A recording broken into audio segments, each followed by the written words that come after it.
Hello again to another Agakala React, and today is another date night with Harry. Night with me. Yeah. Woo-hoo. And yeah. We're watching. Today's March 8th. Watching International Women's Day, the history of the International Women's Day by Kogito.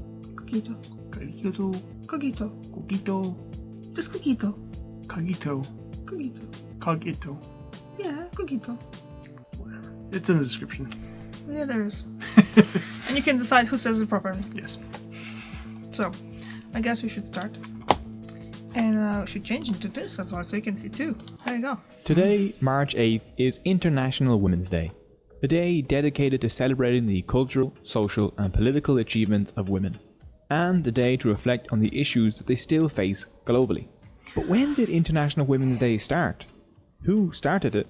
And did it help destroy a centuries-old Russian monarchy? Well, let's find out.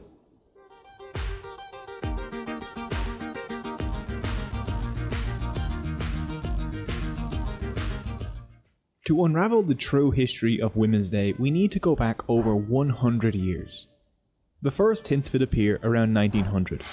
The German Social Democratic Party were holding conferences to discuss women's issues, such as the fact that they weren't allowed to vote. By 1907, the International Conference of Socialist Women had gathered in Stuttgart, Germany. This was led by Clara Zetkin, a German Marxist from that German Social Democratic Party. One of her prime... I'm just curious what the mindset of the people back in the day, where they thought of women's, rights and all that stuff. They have different than men's. They're not allowed to vote. What was their mindset? Like back in the mindset of the men yes. back then? Yeah. What they were thinking about women, that they didn't give them right to vote? The mindset was that the women are weaker and worse than men. And then again, the same thing about slaves. The slaves are not fully property and stuff. Like a horse. Yeah. Yeah. And the same was very similar to women.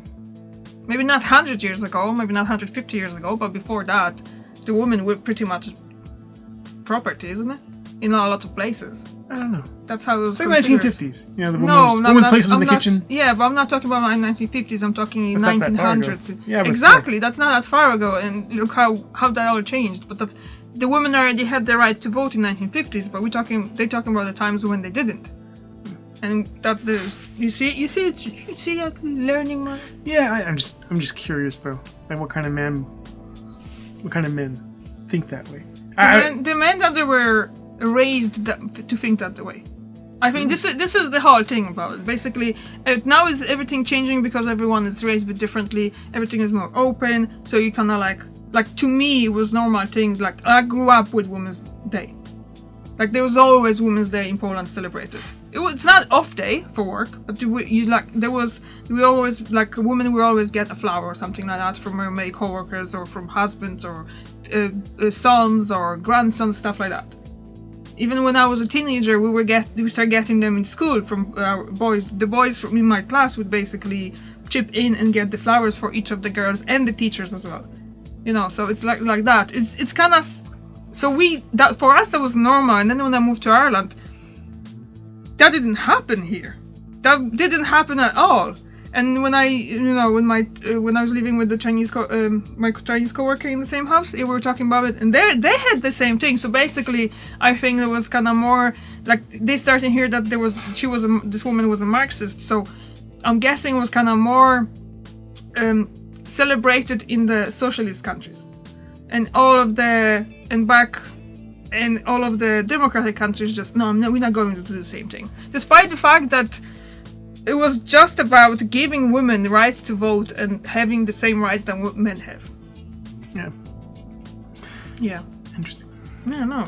I'm glad that you're not like that with the mindset like this. So. Well, kinda. I just kind of tuned out when you're talking right now. Could you please repeat? Primary goals was to get women into the workforce so that they could take part in workers' rights organisations, so that they would have the means to improve their own conditions. At this conference, they demanded the right to universal female suffrage without qualifications of property, tax, education, or any other kind of barrier which may hinder members of the working class from availing themselves of their political rights. Across the ocean in the US, the Socialist Party and the Women's National Committee Brazilian. had declared the first Women's Day. Yeah. I'm curious now, those people back in the day who thought of like women in the workforce. No. Why? It's like they're gonna take men's jobs away. Yeah, probably there was something like that. Kind of like immigrants and stuff. We're Yeah. like, we don't want these immigrants. I don't think that people's was jobs away. Yeah, I don't think that was like women did not take the men's work, but because there was obviously a certain kind of like divide between what women can do and what men are gonna do. Yeah. So the same, it's still in the background of our society. If you think about it, like there's not that many male nurses or male teachers. That this is like here in general. How many male teachers? Lots of them. did you? Yeah. Okay. Well, I didn't. We had like those kind of like male teachers would be like when I was growing up. Yeah, that would be just kind of like physical education, physics, chemistry, stuff like that. Like something that was like, oh, men do that. I don't know. This is how I see that it's still kind of like that. Mostly, if you kind of look at the teachers, nurses, it's kind of like specifically women's work. You would still see that it's not happening that often. But the same thing goes for men's work. Like those kind of specific men's jobs that, let's say, lumberjacks. You're not going to see that many women doing that. I see. I've known some hefty women. Yes, but I'm just saying you're not going. That's going to be a very small percentage. Pilots. True. Another men's job. Yeah. Cops, firefighters, things like that. Like I kind of understand where they're coming from, but that doesn't mean that women can't do it. True. You know, like so. Yeah. Very true. Mm-hmm. Marching through the streets of New York, they protested for better working conditions and better pay. This all took place on the 28th of February 1909. The whole March 8th date hadn't been set yet. Following this, a second international conference of working women came together in 1910. There, in Copenhagen, over 100 delegates from across the world came together. Clara Zetkin pushed the idea of International Women's Day, a day every year and in every country where women could organise and press for equal rights. After a unanimous vote, International Women's Day was born. These women at the conference were pushing some other revolutionary ideas. They demanded an 8-hour working day.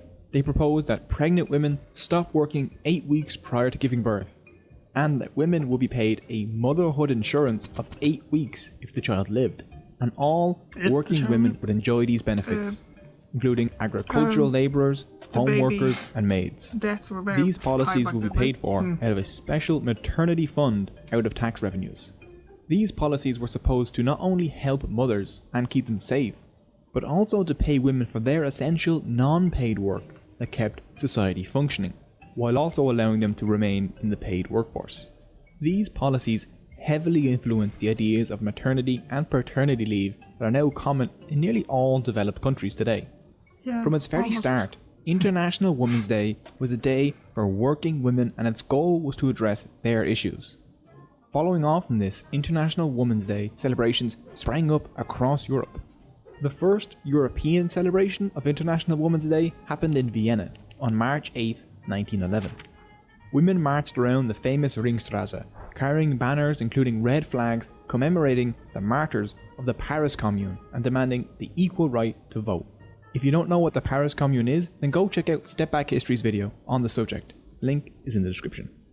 Millions of flyers soon carpeted Germany, crying out, "Comrades, working women and girls, March 19 is your day. It is your right. Behind your demand stands social democracy, organized labor. The socialist women of all countries are in solidarity with you. March 19 should be your day of glory." More than 1 million women took to the streets of Germany, crying out for equality.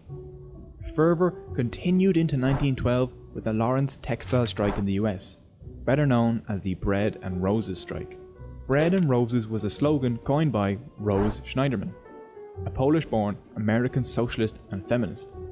During her speech, she said, "The worker must have bread, but she must have roses too." In other words, workers need more than just wages to survive, the bread. They also need dignity and decent working standards. Roses. More and more demonstrations took place as Women's Day continued to be celebrated. But then the world decided to have a war, a First World War, and across Europe, political demonstrations such as Women's Day were cracked down on to keep the peace on the home front. To oppose this war, Clara Zetkin organised the third and final Socialist Women's Conference in April 1915. It drew delegates from across the globe, including people such as Nadezhda Krupskaya and her husband, some chap called Vladimir Lenin. They stated that the war only benefited the rich and the arms manufacturers, and stole away the sons and husbands of mothers. The war went on despite all the efforts of these women, but the idea of Women's Day also went on. The most dramatic celebration of International Women's Day was in 1917 in Russia, led by the feminist Alexandra Kollontai. She is also a recipient of the Order of the Aztec Eagle Award, which is completely unrelated, but also completely badass. Women's Day had already caused quite a ruckus in Russia. Russian women had observed the first International Women's Day in 1913. The following year, all the organisers of International Women's Day in Russia ended up in handcuffs, which kind of dampened the celebrations. But the war had changed things quite quickly. By 1917, the amount of women working in factories had skyrocketed as men marched off to war. The women replacing them were paid half as much. On top of this, these women found themselves mostly working in the textile and chemical industries, ones with long hours and horrific conditions. Things came to a boiling point on International Women's Day 1917, as women took to the streets to protest their mistreatment. Storming the streets of Petrograd on February 23rd or March 8th on our calendar, women striked against war, starvation, and the Tsar. In their thousands they marched through the streets, calling out to factory workers, men and women alike, to join them. 2 days later, nearly every industry in Petrograd had ground to a halt. The protests weren't just made up of workers anymore. Students, teachers, and those across the economic spectrum joined in. Tsar Nicholas ordered the military to shoot if they deemed it necessary. Soldiers and police smashed into the demonstrators, but to no avail. They couldn't be stopped. The women had managed to convince whole regiments to switch sides and join them. As Leon Trotsky tells us about the women, they go up to the cordons more boldly than the men, taking hold of the rifles, beseech, almost command, put down your bayonets, join us. Russia's February Revolution had begun. Trotsky wrote, the 23rd of February was International Women's Day, and meetings and actions were foreseen. But we did not imagine that this Women's Day would inaugurate the revolution. 7 days after International Women's Day, Tsar Nicholas II abdicated, ending 304 years of Romanov rule over Russia. See it? The provisional government became one of the first governments of a major power to grant women the right to vote. In 1921, Clara Zetkin and the Second International Conference of Communist Women in Moscow decided that March 8th would now be the official date. Lenin, along with Zetkin, made International Women's Day a communist holiday in 1922, and communists in China started celebrating that year as well. Now, these things were all eventually destroyed by Stalin. In 1936, he reversed most liberal policies and banned abortion. Women's right to vote would become useless afterward. But the idea still remained. That revolutionary spirit that caused them to be won in the first place couldn't be done away with. With its connections to communism and Russia, Women's Day fell out of favour in the West, especially as women gained the right to vote and people considered women's fights for rights to be over. Against the communist attempts at world enslavement. The US, gripped with panic and fear at the very thought of communism's existence, disavowed the day entirely. After 1922, information on it becomes quite scarce. Sometime during the 1940s, it seems to have switched from Women's Day to Women's Day. And so this day, one that had inspired working women of the 20th century, one that had been the rallying cry for rights and the fuel for a revolution, was hidden away behind an iron curtain. International Women's Day remained a major holiday only celebrated in socialist countries up until the 1970s. But as flower power took hold in the late 60s, feminists brought the celebration back and gave it a new meaning in the West as the women's movement grew. Most of the international community did not formally observe the date until 1975. The UN celebrated International Women's Year that year. with Valentina Tereshkova, the first woman in space, acting as a Soviet representative. Since that year, the UN officially celebrated International Women's Day on March 8th. International Women's Day is now an official holiday in many countries. On this day, feminist demonstrations are held across the globe, because even though those early, revolutionary women of the 20th century achieved an enormous deal for women's rights, the sad fact is that, globally, women still earn less than their male counterparts. They are still less represented in business and politics, and they suffer greater risks of violence and carry the burdens of family care nearly single-handedly. But every year brings more progress. From Kabul to Kentucky, every International Women's Day celebrates a new year with more powerful women, as this revolutionary day continues to inspire women just like it did over a century ago. That was good. I hope you enjoyed this video. You That was can leave interesting. a comment if you did, nice or done. if you have any Yeah. questions regarding the Yeah, video. turn to All the Which one is sources cuts? used are in the description. intestines stuff on the left. So, well, I was telling you about Women's Day since I met you, so, and you can never remember about it. Do you think you will remember this time? March Obviously, 8th? We March 8th? are, yeah, March 8th. We Maybe. are recorded beforehand. Yeah. Just like a little flower would be nice. Drawn? No, just put Caked? Planted? No, just never mind. Give me some extra money? No, it's okay. Because she always tells me, don't buy me flowers. No, because If you buy me something like a plant. no, You want seeds? yeah, some seeds for nice flowers. No, so it's interesting that it kind of like started all over the world and then just kind of like fizzled out in the West, and then start again. And it just fizzled out only because of the communists. They were actually really celebrating it.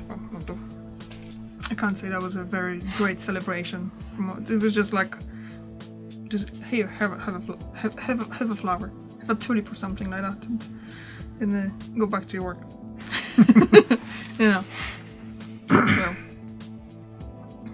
what do you think about it? Oh, well. I mean, I believe in equal rights for everybody. You know, women, people of color, white, Yeah. you know, Caucasian It's just people. people. Yeah. We're all equal. But, yeah, it's just, it's foreign to me to see, you know, things discriminated against. Is it though? It is. Because I'm come from a country where discrimination is illegal, you know, but it does happen once in a while. He's being very sarcastic at the moment, if you don't understand. You know. Yeah. Yeah. Well, that's what it is though.